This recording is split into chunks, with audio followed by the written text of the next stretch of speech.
ക്ഷമിക്കണം, ഇത് നിങ്ങൾ കാത്തിരുന്ന വീഡിയോ തന്നെയാണ്. ലോകമെമ്പാടുമുള്ള എല്ലാ മലയാളികൾക്കും നമസ്കാരം. ഞാൻ RJ അഞ്ജലി. എനിക്ക് എപ്പോഴും നിങ്ങളോട് സംസാരിക്കാൻ കൊതിയാണ്. എത്ര സംസാരിച്ചാലും തീരാത്ത അത്ര സ്നേഹം മനസ്സിൽ സൂക്ഷിക്കുന്ന ആളാണ്. കഴിഞ്ഞ ദിവസം എന്റെ പേജിലൂടെ ഒരു പ്രാങ്ക് വീഡിയോ ഞാൻ പബ്ലിഷ് ചെയ്തിട്ടുണ്ടായിരുന്നു. അതിൽ ഞാൻ അങ്ങനെ ഉദ്ദേശിച്ചിരുന്നില്ല, ഞാൻ ഇങ്ങനെ ഉദ്ദേശിച്ചിരുന്നില്ല എന്ന് പറയുന്നതിൽ ഈ ഒരു സാഹചര്യത്തിൽ യാതൊരുവിധ അർത്ഥവുമില്ല എന്ന് ഞാൻ മനസ്സിലാക്കുകയാണ്. ഞാൻ അങ്ങനെ ഉദ്ദേശിച്ചില്ല എങ്കിൽ കൂടി ആ വാക്ക് പൊതുസമൂഹത്തെ മുറിവേൽപ്പിച്ചു എന്ന് മനസ്സിലാക്കുന്നത് കൊണ്ട് തന്നെ എല്ലാ പ്രിയപ്പെട്ടവരോടും നിരുപാധികം ക്ഷമ ചോദിക്കുകയാണ്.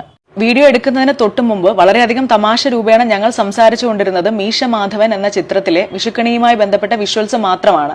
അത് സംസാരിച്ച് ചിരിച്ചുകൊണ്ടാണ് വീഡിയോ ഞങ്ങൾ ആരംഭിച്ചത്. വീഡിയോ പബ്ലിഷ് ചെയ്തപ്പോൾ ആദ്യത്തെ കുറച്ച് മണിക്കൂറുകൾക്കുള്ളിൽ ഞങ്ങൾ വിചാരിച്ചത് ആ വാക്കിനോടുള്ള പ്രതിഷേധമാണ് നിങ്ങൾ രേഖപ്പെടുത്തിക്കൊണ്ടിരിക്കുന്നത് എന്നാണ്. വിളിച്ച വ്യക്തിയുടെ തൊഴിലുമായി ബന്ധപ്പെട്ട ഒരു അധിക്ഷേപം രേഖപ്പെടുത്തണമെന്നോ അദ്ദേഹത്തിന് അങ്ങനെ ഇൻസൾട്ട് ചെയ്യണമെന്നോ ഞങ്ങൾ ഒരു തരത്തിലും വിചാരിച്ചിട്ടുണ്ടായിരുന്നില്ല.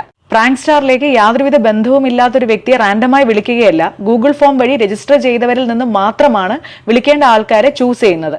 വിളിക്കുന്ന വ്യക്തിയുടെ പേരോ ഐഡന്റിറ്റിയോ യാതൊരു കാരണവശാലും ഈ സാഹചര്യത്തിലെ ഇതുപോലെ തന്നെ പബ്ലിഷ് ചെയ്യാൻ ശ്രമിക്കാതിരിക്കുകയും ചെയ്യും. ഇവിടെ യാതൊരുവിധ ന്യായീകരണങ്ങൾക്കും പ്രസക്തിയില്ല എന്ന തിരിച്ചറിവിൽ നിന്നുകൊണ്ട് തന്നെ ഇത്തരത്തിലുള്ള മിസ്റ്റേക്കുകൾ എന്റെ ഭാഗത്ത് നിന്ന് ഇനിമേൽ വരാതിരിക്കാൻ പൂർണ്ണമായിട്ടുള്ള ഒരു പരിശ്രമം ഉണ്ടാകും എന്ന് ഉറപ്പ് നൽകുകയാണ്.